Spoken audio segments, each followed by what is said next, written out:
নির্বাচনের সময় তো জাস্ট ওয়েট করেন, কিছুদিনের মধ্যে ঘোষণা শুনবেন। কথা আপনাকে বলতে পারি, আমাদের নিয়ত আছে বাংলাদেশের ইতিহাসে বেস্ট ইলেকশন দেওয়া। এটা স্যার আমাদেরকে সবসময় বলেন।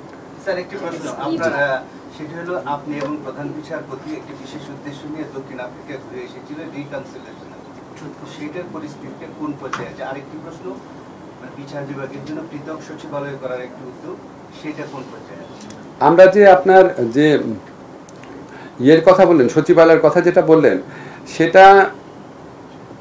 সেটা অর্জন করার ধাপ হিসাবেই কিন্তু ওই যে বললাম না যে বিচার বিভাগীয় কর্মকর্তাদেরকে পদ সৃজন প্রধান বিচারপতি করবেন, তারপর ওনাদের পদায়নের সুনির্দিষ্ট বিধিমালা, এটা ওই স্টেপটা অর্জনের জন্য। এটা রাতারাতি করা যায় না, এটা স্টেপ ওয়াইজ করা যাচ্ছে। ইনশাল্লাহ আমাদের আমলে এটা করা হবে। আর একটা প্রশ্ন, এটা প্রধান বিচারপতি ডিল করেন। হ্যাঁ স্যার, একটা ছোট্ট প্রশ্ন স্যার, ওই যে হামলা এবং গণহত্যার পরে স্যার এই 1 বছরের মাথায় এসে স্যার এখনো এই মামলাগুলি হচ্ছে স্যার, বিভিন্ন থানায় 300-400 আসামি করে, কোনো স্বজন না কিন্তু কেউ একজন করছে স্যার এই মিথ্যা মামলাগুলি। স্যার, আমি মিথ্যা মামলা নিয়ে আমার বিরক্তি এবং আপত্তি বহুবার প্রকাশ করেছি। দেখেন, বারবার আপনাদের বলি, আমাদের সরকারের আমলে সবচেয়ে দুর্ভাগ্যজনক যে 2টা ঘটনা ঘটেছে, একটা হচ্ছে মিথ্যা মামলা আর মিথ্যা মামলা এবং মামলা হয়তো কারেক্ট কিন্তু মিথ্যাভাবে লোকজনকে ফাঁসানো, মানে হয়রানিমূলক মিথ্যা মামলা একটা, আর একটা হচ্ছে মব জাস্টিস বা মব সন্ত্রাস আমি বলবো। এই 2টা আমাদেরকে খুবই পীড়িত করে। আমাদের মতো চেষ্টা করি।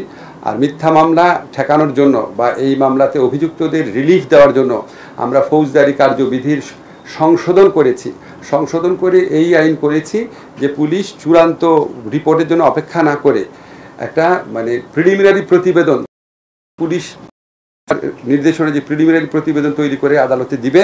আদালত যদি দেখে এখানে ধরেন 400 লোকের বিরুদ্ধে মামলা করা হয়েছে, মাত্র 10-12 জনের বিরুদ্ধে এটা বিশ্বাসযোগ্য সাক্ষ্য আছে, বাকিদের বিরুদ্ধে নাই, তাদেরকে তাহলে আদালত তখনই ডিসচার্জ করে দিতে পারে।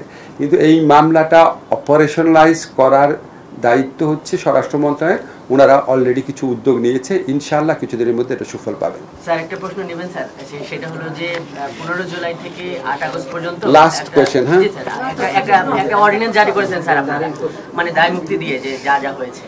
এখন স্যার নতুন করে বিভিন্ন জায়গায় আমার এটা বিষয় প্লিজ, আমার এটা বিষয় জুলাই ঘোষণাপত্র এগুলোতে মানে না, আমি এগুলো নিয়ে কথা বলবো না, এটা নিয়ে কথা বলেন, আমি এগুলো নিয়ে পরে কথা বলবো। হ্যাঁ বলেন। আপনাদের সময় বেশি, কারণ নির্বাচন তো সময় মতো যেটা হচ্ছে সেই সময় হবে কিনা, তার আগে স্যার আপনাদের যে ম্যান্ডেট গণহত্যার বিচার এবং সংস্কার, এই 1 বছরের সংস্কারের জায়গাটা কোন জায়গায় আসলে দৃশ্যমান করবে স্যার?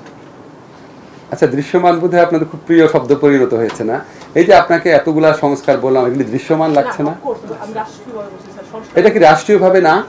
একটা বিচার বিভাগ স্বাধীন করার জন্য এতগুলা আইন করা হচ্ছে, একটা বিচারকে দ্রুত হয়রানি মুক্ত করার জন্য এতগুলা সিআরপিসি সিপিসি সংস্কার করা হচ্ছে। এগুলি কিচ্ছু না, খালি আপনার কি মানে উচ্চকক্ষ নিম্নকক্ষ, সব উচ্চকক্ষ নিম্নকক্ষ এগুলি তো করেই এইসব কাজ করার জন্য। আপনাদের কাছে মানে আমি সরি, আপনাদের কাছে মনে হচ্ছে যে এগুলি হয়তো খুব গুরুত্বপূর্ণ সংস্কার না, এগুলি অনেক গুরুত্বপূর্ণ সংস্কার। এরকম আমারটা আমার মন্ত্রণালয় বললাম, অন্য অনেক মন্ত্রণালয়ের কাজ হচ্ছে, ওনারা আপনাদের ধীরে ধীরে বলবেন।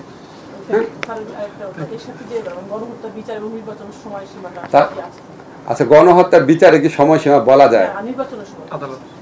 নির্বাচনের সময় তো জাস্ট ওয়েট করেন, কিছুদিনের মধ্যে ঘোষণা শুনবেন।